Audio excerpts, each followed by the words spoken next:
Hello everybody, and in today's video I'm going to be showing you how to replace the inner and outer steering tie rods as well as the rack and pinion on my 2002 Acura TL Type-S.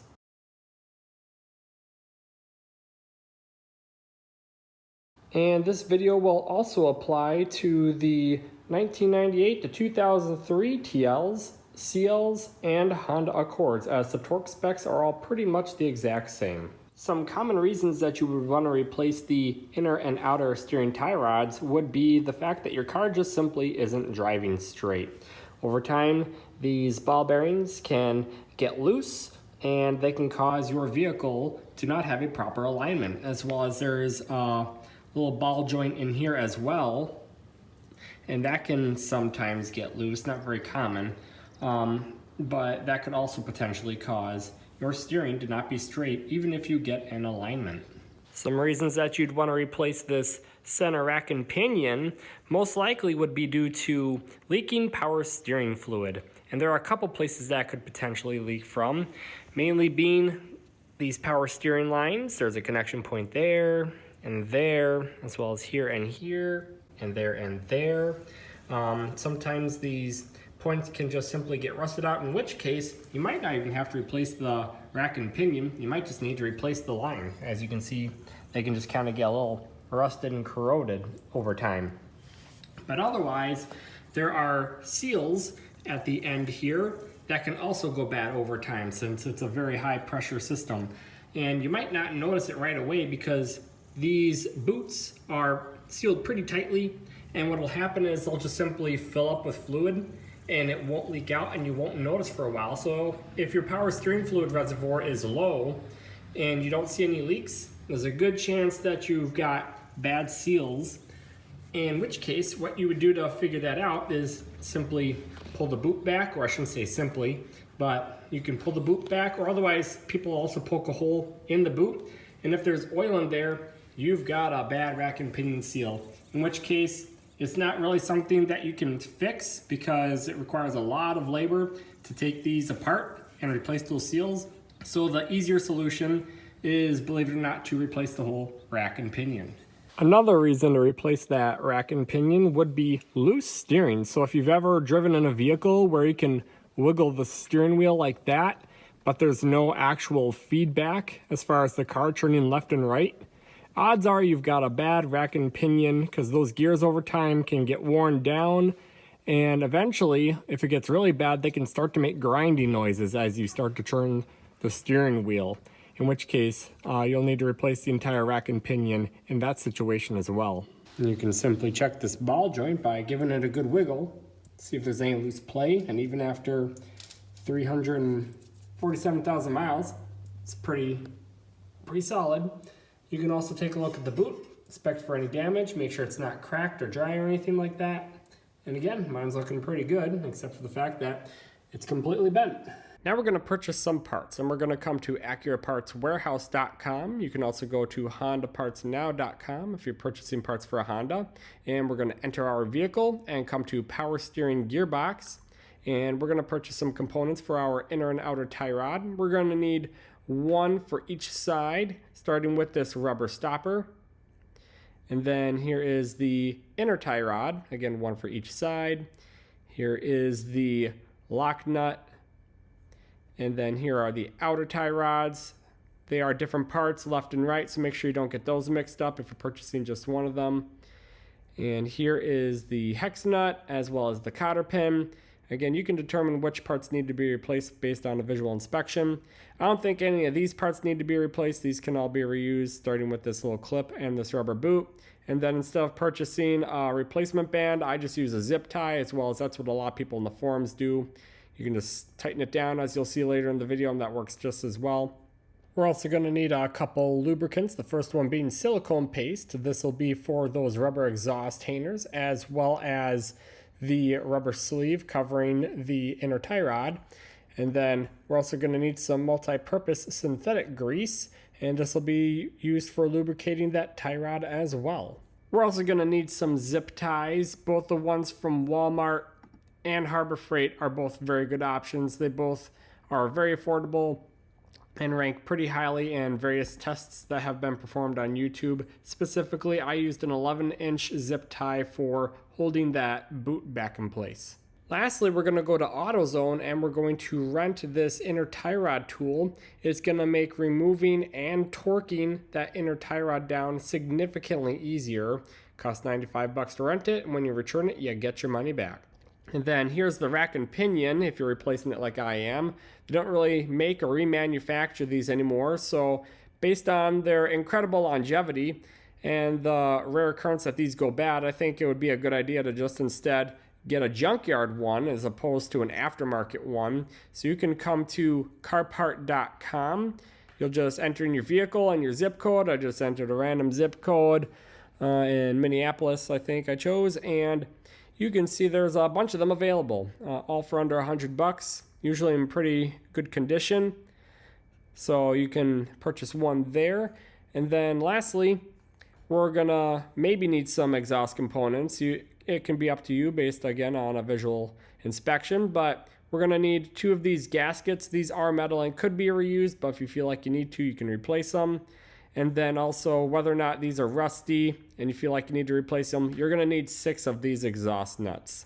So that's all we need for parts. Let's get started. So first things first, we're gonna jack up the vehicle, place our vehicle on jack stands, and remove the front wheel. And more specifically, if you're going to be replacing the rack and pinion, make sure you lift your vehicle as high as you reasonably can because you're gonna need that working room in order to get it out. We're gonna try and loosen that lock nut. I've got it sprayed with some penetrating fluid. I've got a 3/4 inch wrench, otherwise you can use a 19mm if you've got one. And I'm just gonna use a hammer and I'm gonna try and kind of hammer it loose. We're gonna go in a righty-tighty motion because the threads are all normal, but we want the nut to go that way. And then we're gonna loosen this off in a lefty-loosey motion.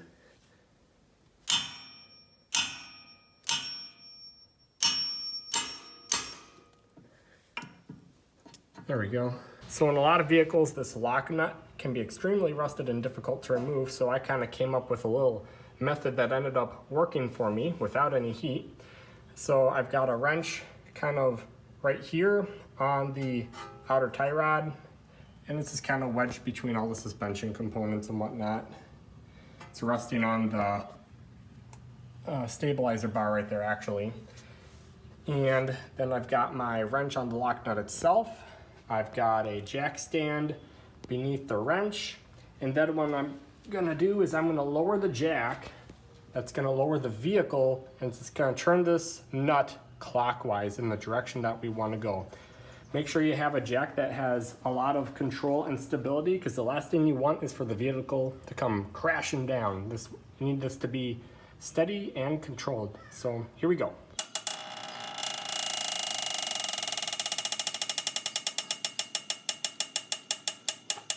Next, we're going to remove this cotter pin. You can unbend it, and then we're going to try and pull it on through.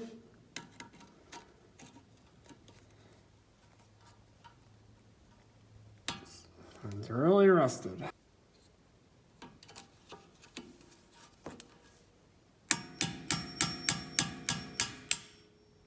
There we go. Now we can remove the nut.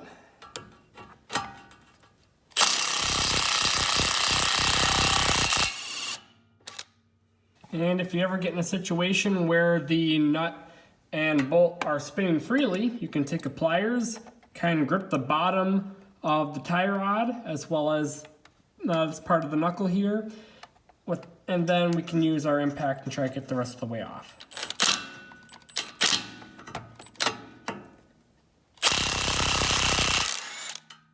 And off it comes. Just a good old pair of pliers like this. Then we can take a hammer and we can just pound the steering tie rod out. Now we want to ensure that we don't accidentally let it fall down like that and lose our rotation. We want to keep it upright after we remove it from the knuckle here. And we're going to loosen it and we're going to count the exact number of rotations it took to take it off. So here we go.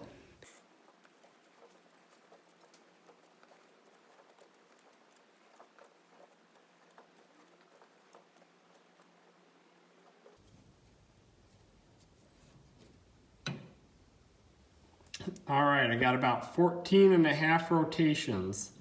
Then we're gonna take off the steering tie rod for the passenger side as well. And again, when you're removing that outer control arm, remember to write down the number of rotations it took to take it off, because it's not gonna be exactly the same for both sides. Next, we can remove this lock nut off the rest of the way. We can use a 14mm wrench to hold the inner tie rod, kind of wedge it up against the frame. Then we can use our impact and remove it the rest of the way.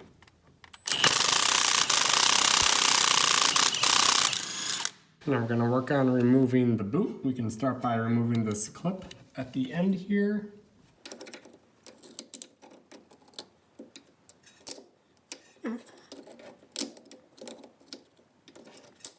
Next we're going to remove the kind of ring, the metal ring in the back of the boot. Way back there. You can kind of see. And we're going to use a flathead screwdriver to kind of wedge it on out. Be careful of your boot because we still want to reuse it. And we should be able to just kind of wedge it in there. I might just take my hammer and tap it in a little bit actually.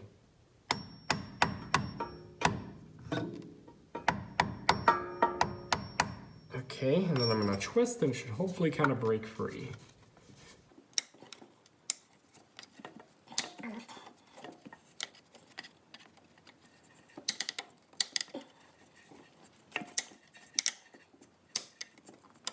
With that clamp in the back loosened a bit, we can kind of wiggle it and it should come out.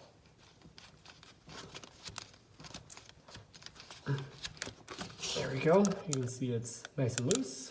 Now we're going to work towards the front of the boot and it's probably pretty stuck on there. So what we can do is we can take our 14mm wrench again to hold the actual tie rod itself, take a pliers, and then we can kind of wiggle it. And that should break it free. Then hopefully we can wiggle it off the rest of the way by hand. And what I'll do to assist with that a little bit is take some silicone paste and just kind of lightly coat right at the edge of the boot there. And it should slide off pretty easy after that. There we go. I'm just going to try and remove the boot. I'm going to grab it from the back and give it a good pull. Hope for the best. There we go. And it's off. Now we got to bend back this lock washer. We can take a screwdriver and a hammer and we can kind of pound back on that.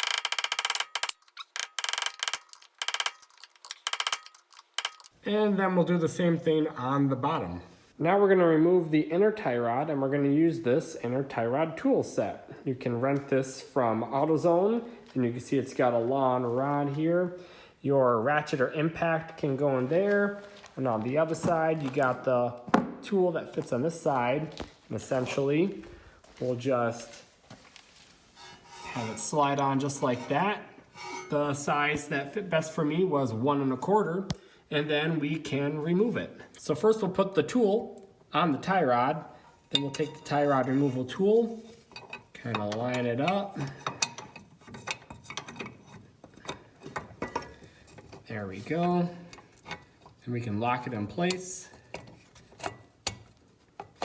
And our tool is locked in place. Now we can use our ratchet to remove the tie rod.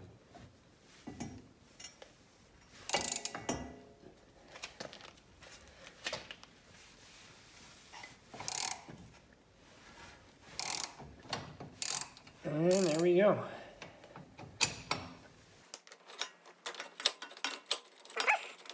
And off it comes. And don't forget to remove the metal washer in case it sticks on, as well as this rubber stopper. Now we're going to work our way under the vehicle, and to give you perspective, that is the front of the vehicle. We'll work our way back. Here's the exhaust. And then finally, here's the rack and pinion. Across, rack and pinion. And because we have to kind of move it down and out, you can see the exhaust gets in the way. So we have to remove the entire exhaust. And if your exhaust looks anything like mine, you'll notice that's completely rusted. So we can't just disconnect the A pipe. We're gonna take out the entire exhaust. Sounds like a big job, but it really shouldn't be that bad actually. If we follow the exhaust pipe up a bit, you'll notice that there's a couple nuts up there.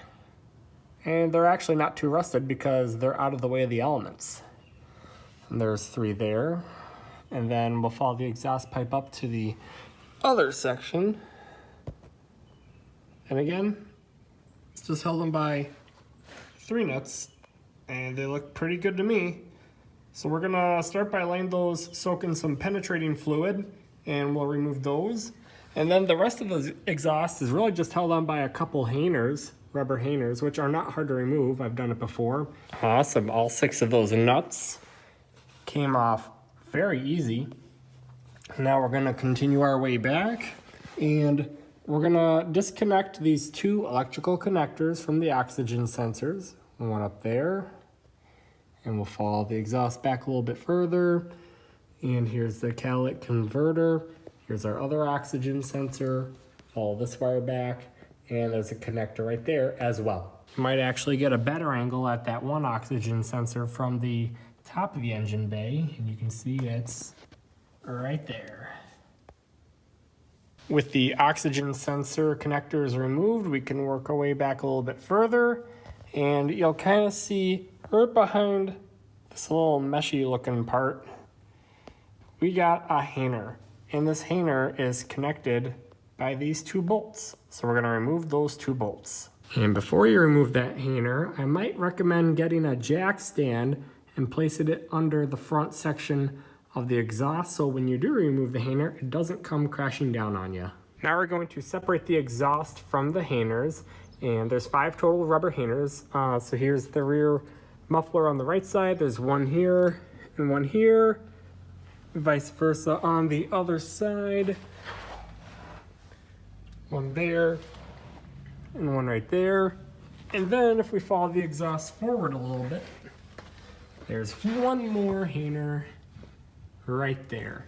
And what we can do to assist in removing these hangers is we can take our floor jack and support the exhaust a little bit, and then we can take some 3M silicone paste and we can coat the very end of the nub of the metal hanger there, and then we can take a nice long pry bar or something, and then we can wedge it on out. So we've got all the hangers removed, and as you can see, as I was working along, I kept supporting the entire exhaust with some jack stands. And now I'm just gonna take the jack stands out, starting from the front and working my way back and take out the entire exhaust. The next thing we have to do is remove this transmission shift cable. You can see that we have to pull the rack and pinion down, and this cable's in the way, so we have to go in the car and disconnect it from the shifter. So to remove the transmission cable, our goal will basically be to get right here to the right side of the shifter. And the first step is to put your car in neutral, and also to put your passenger seat all the way back. Then we're going to remove this piece of trim here, and you can just start by pulling straight up right here, and there's just a bunch of little pull tabs. There we go. And there's going to be a series of screws we have to remove all the way down, right there, there. And there's one on the side here, and one more up there. And then we'll also come way back here in the glove box, and there's 2 screws we have to remove down there as well. After all those screws are removed, we can kind of come back here, grab our hand under the console. You can see it kind of lifts up, and then we can pull it straight forward. There we go. Then we can work on removing this panel, so it's just held in by a couple push clips.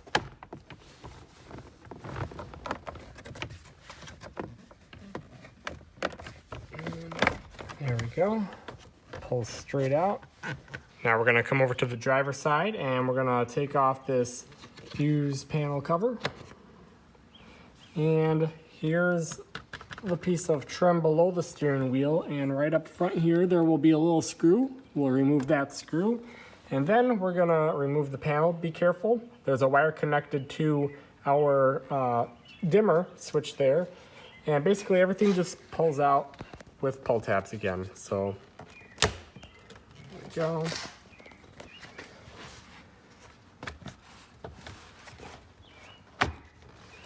There. Let's see here. Just count your fingers in there and give it a pull. Try to. There it goes. And again, be careful. And we're gonna remove our dimmer switch cable right there, and then we'll take this entire panel out. With that panel beneath the steering wheel removed, it's gonna reveal another screw right there for this side panel, and now we can finally remove it. So it comes out the same way, just a bunch of little pull tabs all the way up, and you can pull it straight out. Try to.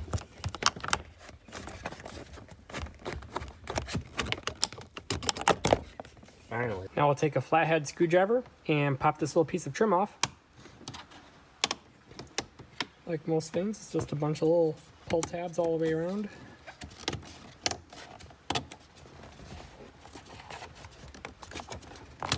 There we are. Located deep behind the shifter knob is our OBD2 connector cover. We'll just pull straight forward on the top of it. Pull that out.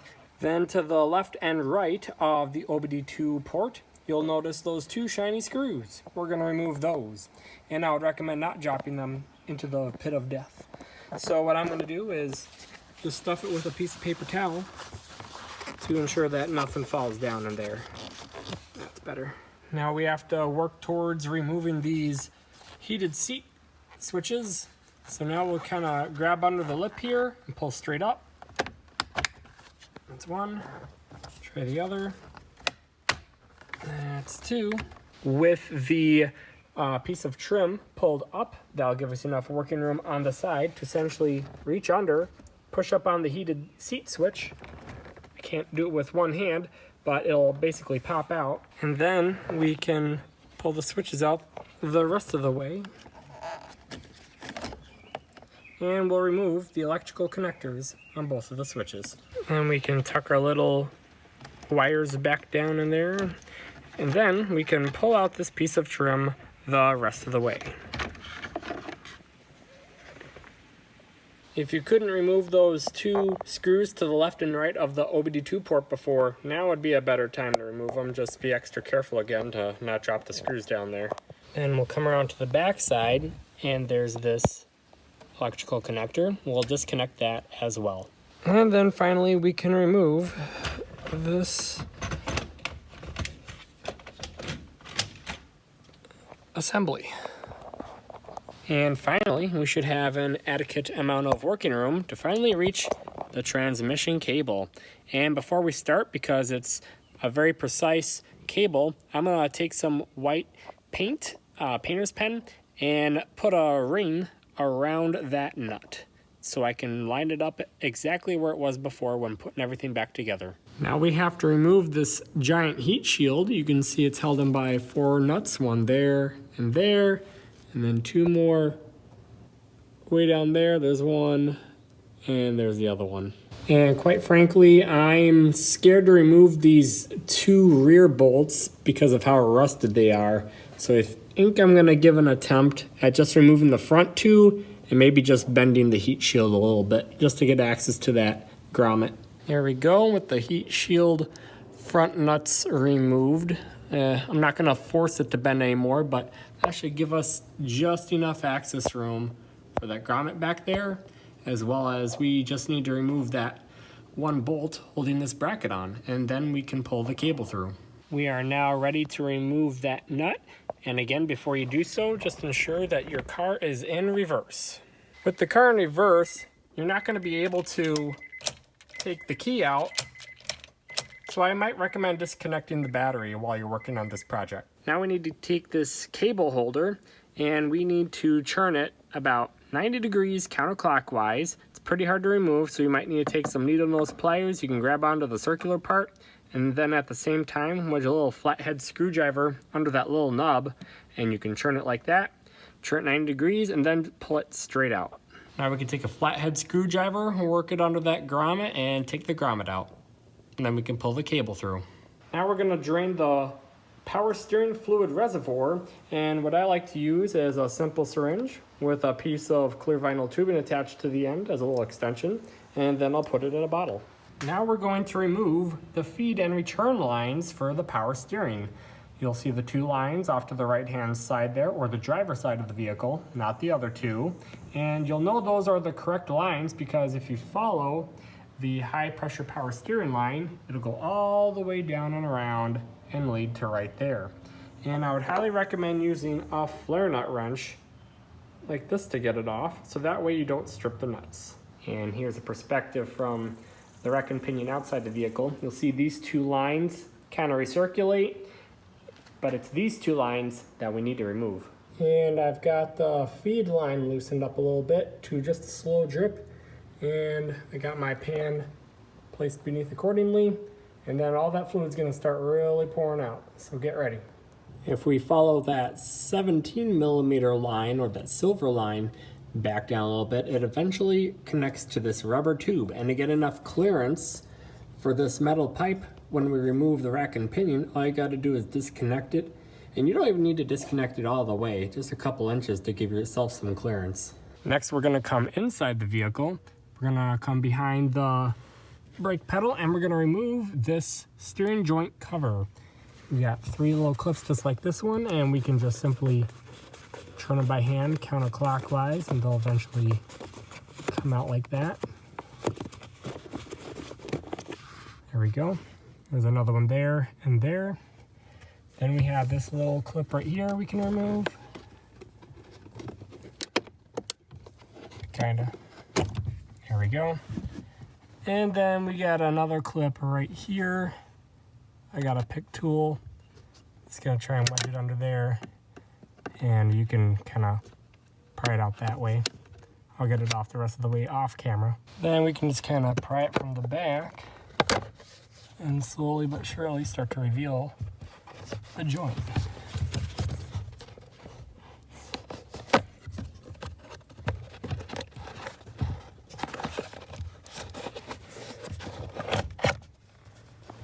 There we go. Almost got it off. All right, and there's the joint. And then we're gonna work on removing some bolts off there. Before we go any further, we're just gonna take our seat belt and we're gonna wrap it around the steering wheel to ensure that the steering wheel stays straight throughout the remainder of this project. Next, we'll remove these two 10 millimeter bolts, and then we can remove this steering column out of the way. Then with those 2 bolts out, we can essentially move this up towards the column, and we can remove it off like that, set it off to the side. All right, and with everything clearing out of the way, we just gotta remove these 3 brackets. This one's under the drivermost side, held in by 1, 2, 3, 4 bolts. And we got one a little further to the right. This one's held in by 3 bolts. And then we got the very last one, held in by 2 bolts. These are pretty rusty. Took me probably a solid half an hour just to clean the rust off the bolts just to get a socket to fit on. So make sure you clean them up. Use some penetrating oil, be patient, and we'll get those off.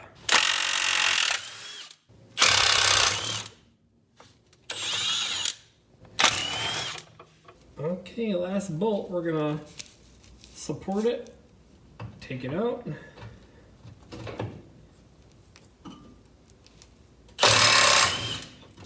There we go. Okay, and so essentially what the goal is going to be is we're going to push it towards the passenger side, bring it down and out. So let's give that a go.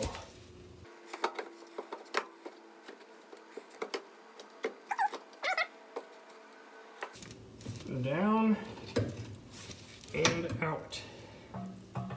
And there you have it, everybody.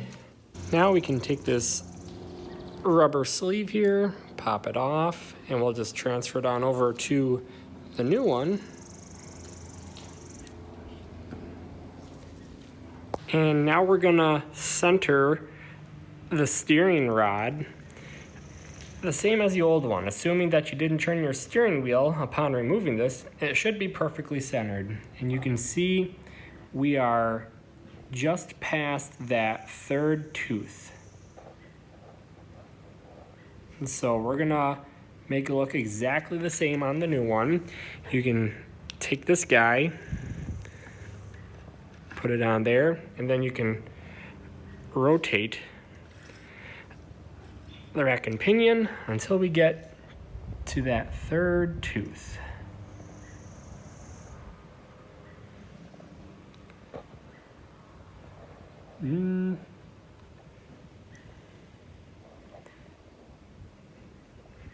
Maybe right there.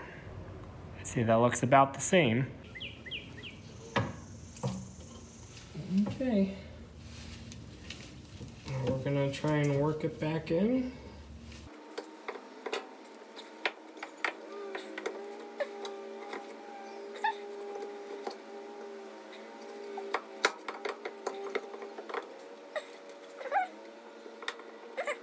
Before we get too far, we can put this rubber sleeve back on, and what we want is for the slit to face towards the back.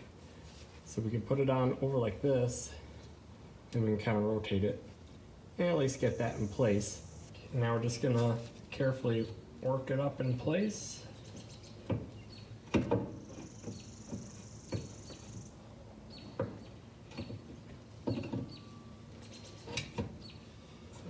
Okay. Grab our bracket.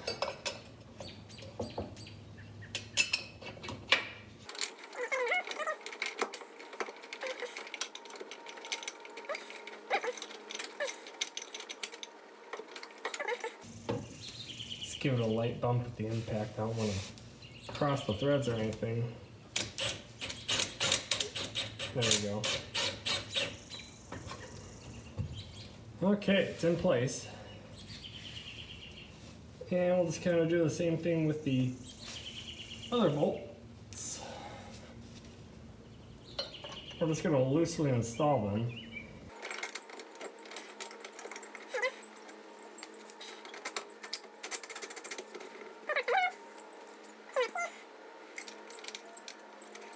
With these bolts loosely installed and the rack and pinion still loose, next we're going to orient the sleeve so it's again pointing towards the back. And we'll take our bracket, and you'll notice it says FR, that is towards the front of the vehicle, and we'll slide it on over and then get those bolts in place too. Upon putting these 4 bolts back in, you might notice that there's a 5th hole in the bracket, and this was from the exhaust hanger that we removed before. So I might recommend putting that bolt in now before we torque these up, so we know that this will fit later when we come back to it. Lastly, we can install this bracket with the 3 bolts, and then it's time to torque everything down. These are all gonna be 28, these are gonna be 28, these 2 are going to be 28, and these 2 big ones are going to be 32.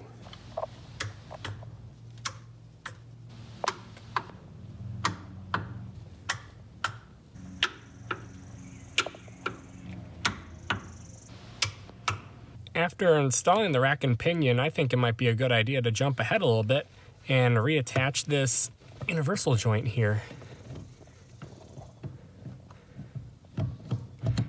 There we go. And then we can torque these bolts down to 16 foot-pounds. Then we can reattach the cover, and again there's these 3 screw tabs and 2 spring clips.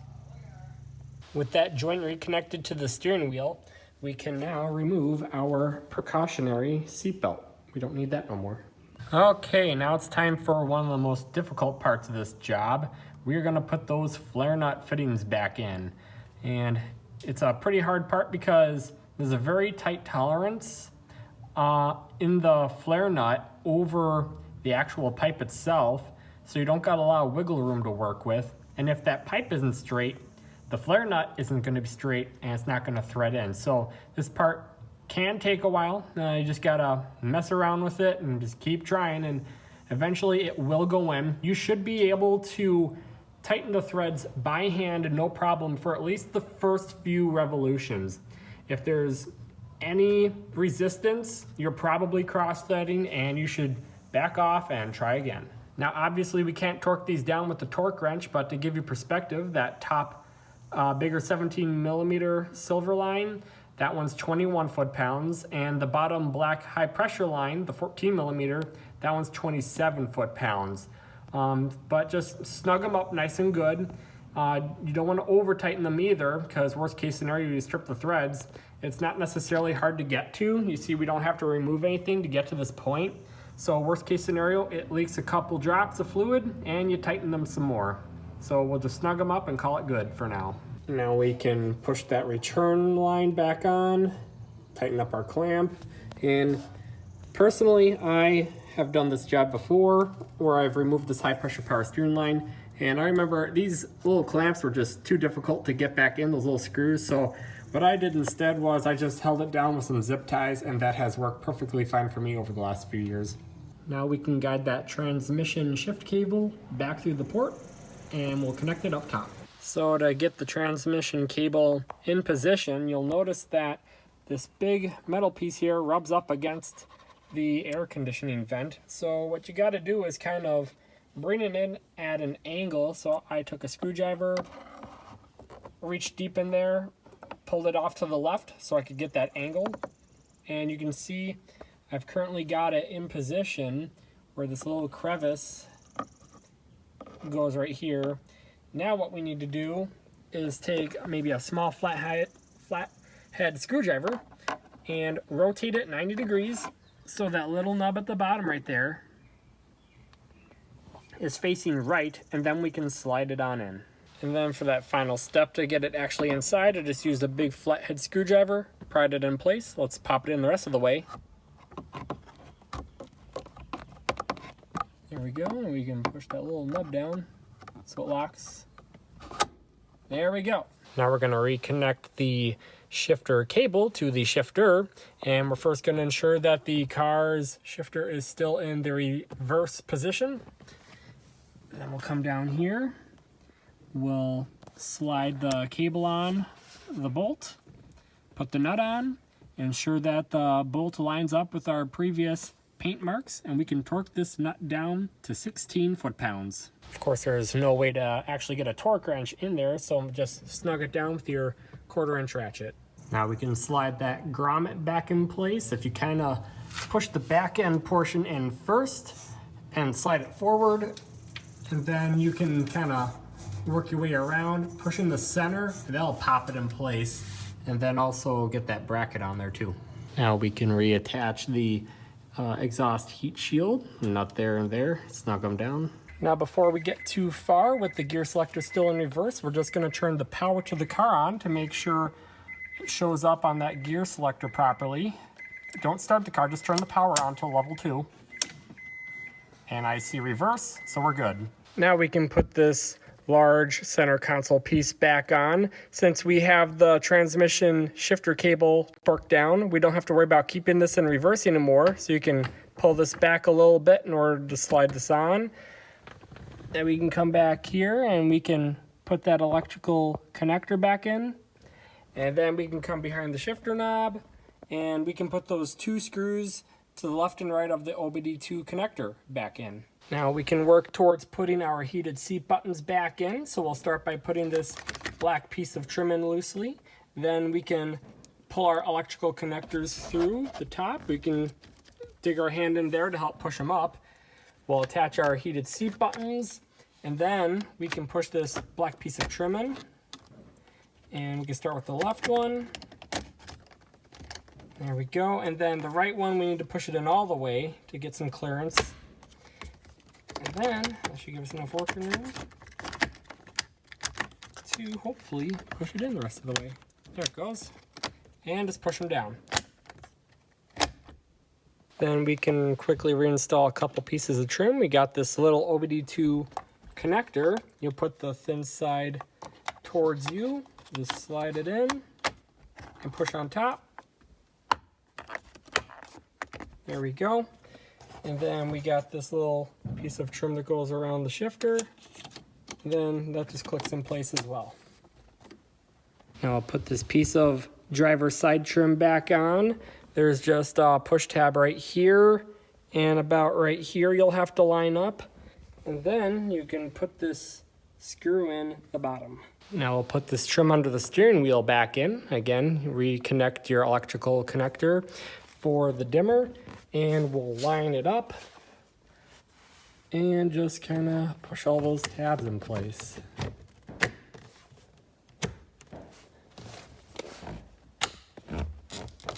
Oh, down there. And then we'll put our screw in back right there. And you can put your fuse panel back in too.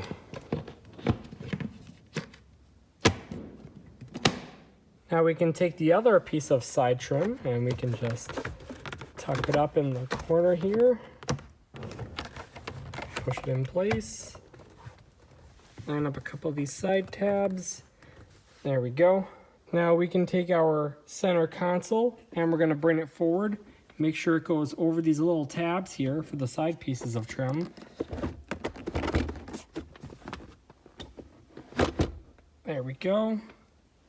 Looks like it's properly seated in all positions. Now we can put all our screws back in. There, we got there and there. Coming down, there and there. And then we got two in the center console. Then we can put our piece of side trim back on. So we'll just kind of get that lined up. There we go. Push it in.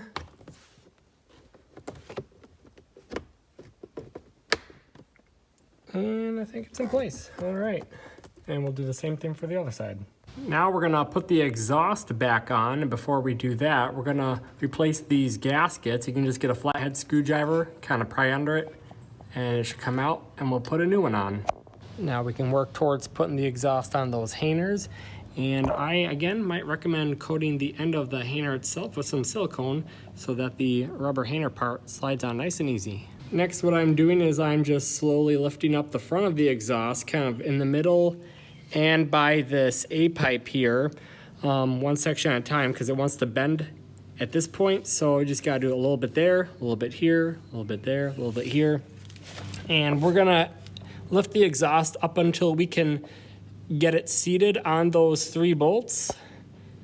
And then we're just gonna loosely install the nuts, just so we have a little bit of wiggle room to work with as we install the rest of these hangers going down. And with those rear rubber hangers all installed, I can now utilize my jack to help maneuver the rest of the exhaust in place. And with some careful maneuvering and wiggling, I was able to get these 6 nuts loosely installed there and up there. We got loosely installed, and then that'll still give us enough wiggle room to get this exhaust bracket loosely installed. And so with that said, now we're gonna torque these bolts down to 28 foot-pounds.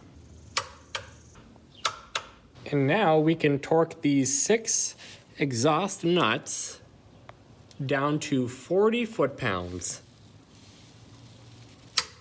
And then we can reconnect these oxygen sensor electrical connectors, starting with this one on the catalytic converter, and then moving our way forward.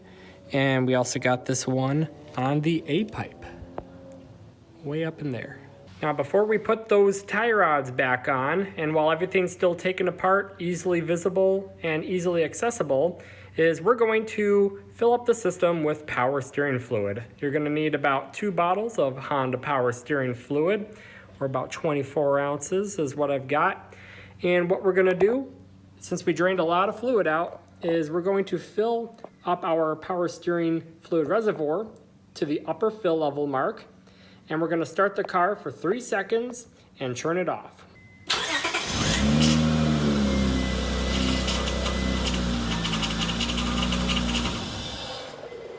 upon each fill-up, it might be necessary to wait a couple minutes to let those bubbles settle before you start the car. That way you're not sucking air into the system.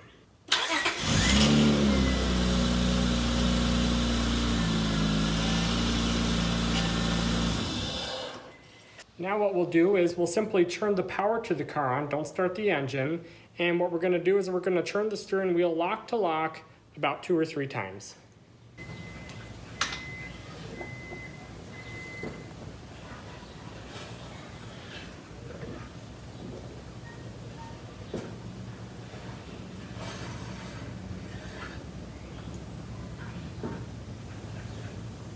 Good, you can see we got a bunch of air bubbles simply turning the steering wheel and not running that steering pump dry.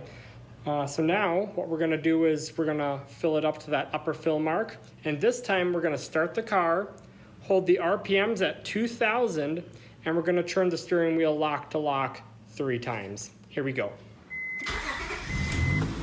Start it, hold the RPMs at 2,000.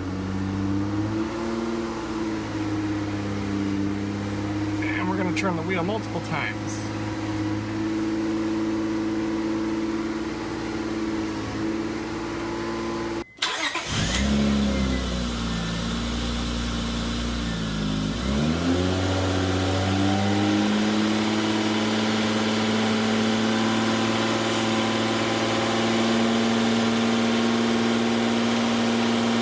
Awesome, I think we're pretty much set. You couldn't really hear any gravelly, whiny power steering noise. It did suck some more fluid down, so I'm still, again, just gonna top it off to that upper fill mark right now. And we'll just keep an eye on the fluid level for the next couple drives. And if it goes down, you just add a little bit more. And if it continues making that power steering fluid noise, that means there might be a little bit more air in the system. And again, you can just start your car, hold the RPMs at 2,000, and turn the steering wheel lock to lock a few times. With the power steering system all full of fluid and pressurized and bled of all the air, we can now check for leaks. We'll make sure that there's no leaks coming through the seals in the rack and pinion, and that looks good. As well as we're gonna make sure that there's no leaks coming from the flare nuts in the high pressure and return lines. And again, those are both looking really good. So we can now put the tie rods back on the vehicle. So first we're going to take our stop washer and we're going to install it on the rack and pinion. Now what we're going to do is we're going to take our new lock washer. You can see there's these 2 little teeth on there. We're going to put those facing towards the rack and pinion, and we're going to put it on our inner tie rod. And then you'll notice on the actual rack and pinion, there are these 2 little divots. Those 2 little teeth will line up with those divots. So as you screw it in, make sure it is aligned with that so you don't accidentally crush it and improperly install the tie rod. Now it's time to torque that inner tie rod down. If you don't have this inner tie rod tool, you can use a wrench and just snug it down really good. But I do have it, so I'm going to demonstrate. We're going to take the smallest attachment that fits the inner tie rod and we'll put it in place. And then we'll take the tool and we'll have to slide it on, line it up with those teeth you'll see. There we go. And then we can take this little divot here and we'll lock it in place. There we go, and it should be secure. Then we can take a 1/2-inch ratchet or torque wrench, and we're going to torque it down to 51 foot-pounds. Now we need to bend that lock washer over those flat spots on the inner tie rod. And what you can do is take a big old wrench like this, kind of wrap it around, put it right on that flat spot, and give it a good squeeze. And that should get it started pretty good. And you'll soon find out this is not an easy process. You might need to switch up your grip a couple times. You can see before I was grabbing towards the outside, kind of by the ball. Now I'm grabbing more towards the inside and just trying to keep my pliers right at the end lip of the washer, just giving it all my grip strength that I can, and eventually we'll be able to get it flat you want to get it flat because, again, this is a lock washer and you don't want this spinning loose. So you'll see these new inner tie rods come pre-greased usually, so there's really not much of a reason to add grease unless you really want to. Otherwise, if you're reusing your old inner tie rod, it might be a good idea now to wipe off the old stuff and put some new grease on. You could just use something simple like a multi-purpose grease. And then we can work towards putting the outer tie rod on now. What we do need to lubricate, whether it's a new or old inner tie rod, is we need to take some of that multi-purpose grease and coat the outside of this housing right here. And again, multi-purpose grease. And then we're gonna take some silicone paste and we're just gonna take a light little dab and put it in this groove where that boot resides. And then we can slide the boot back on. Now we're gonna put the boot back on after greasing everything, and we wanna get it not on this first lip, but on the second one, way back here. It's gonna go all the way back there, and then we're gonna clamp it with a zip tie. See if I can slide this boot on with one hand.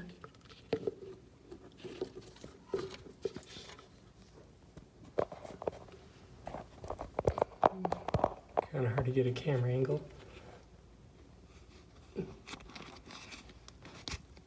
There it goes. We are seated. And then we're gonna take the front end and we'll push it in too. Right there, perfect. Then at the very back, we're gonna put a zip tie in that lip of the boot.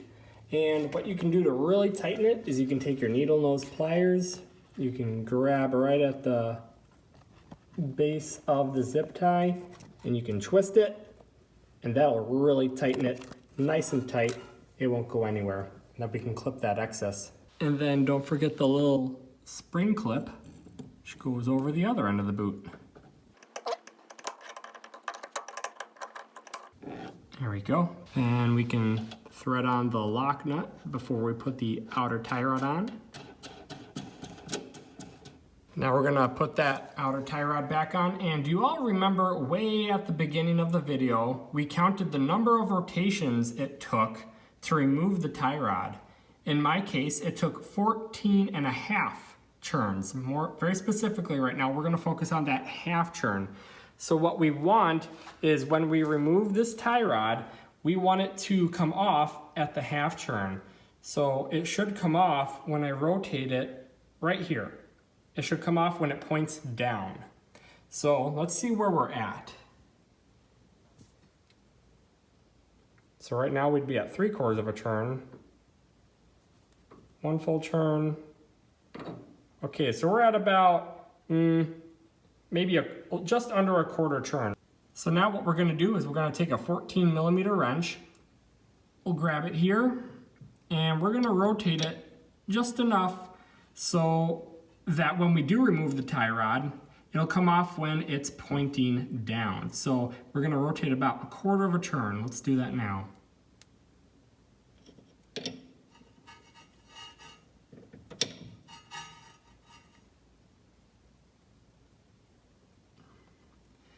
Let's see where we're at now. So we'd be at a 1/4 turn, half a turn. All right, that's perfect. Now what we can finally do is we can rotate this 14 and a half churns, and then we'll tighten down that lock nut. So we got half a churn, and let's do 14 now.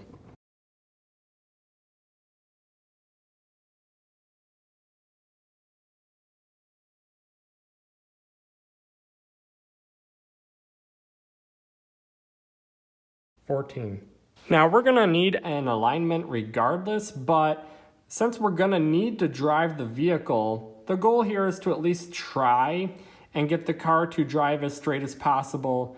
That way the driving conditions will be as safe as we can make it, as well as so as little tire wear will occur as we can achieve. So that extra half a turn may or may not make a difference, but at least we can say we're trying to make it as safe as we can. Now I've got quite the unique setup here. But the torque spec for that lock nut is 33 foot-pounds. So I kind of got my wrench leaning against the body of the vehicle. I've got a crow foot on the actual tie rod itself, and then I can use my torque wrench to torque it down to 33 foot-pounds. Now we can put the steering tie rod in the knuckle, so we'll just kind of line it up here.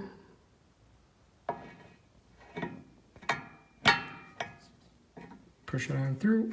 There we go. May or may not need to bend this as you work it in. Then we can take our nut, put that on. Then we're gonna torque it down. And the torque spec for this bolt is 32 foot-pounds. Now we can put the cotter pin in. I've already got it started in, so I'll just kind of bend it down a little bit. Bend the other half up and over. Then we can trim up the excess with a little clipper.